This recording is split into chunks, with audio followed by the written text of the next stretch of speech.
Well, the quality of children's education should never be impacted by what neighborhood you live in or how big your parents' wallet is.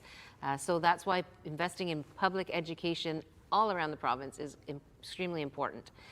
So we will do that. We'll make the investments necessary to reduce class sizes so kids can have more attention from their teachers. We'll hire a lot more teachers and educational workers, and we'll make sure your schools are in a good state of repair. I know there are kids that literally wear mittens and coats in their classroom in the winter. That shouldn't be happening.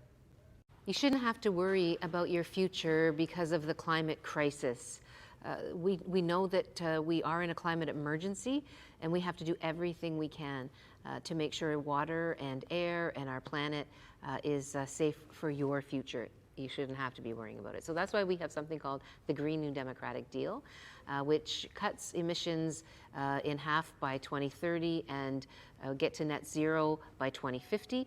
It's the first youth climate core to be established in our plan, and it will include students, young people getting engaged in climate initiatives and being paid for that work, including the planting of 1 billion trees by 2030. We're excited about our plan because we need action now on climate. Our province and our schools should be a safe place for everyone, but we know far too often students face sexism, racism, and anti-2S LGBTQ plus discrimination, and that's got to stop. And that's why we have a plan for things like anti-racism work centered around something called our London Family Act, making sure that the gender pay gap is closed, and making sure that 2S LGBTQ plus folks are able to receive services, all services, healthcare services, and all services that are affirming and that recognize who they are at all times. Life's been getting harder and harder for young people.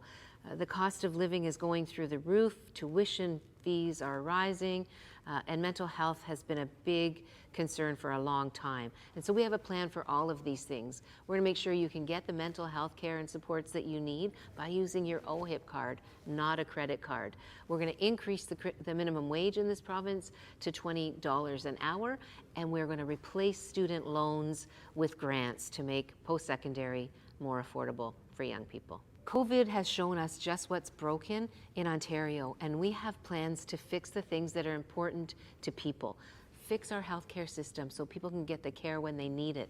Fix our seniors care system so seniors can have dignity and quality of life as they age.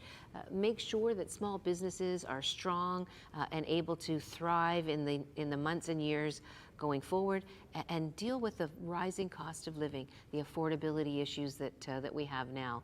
Those things can be fixed with a government that makes them their priority.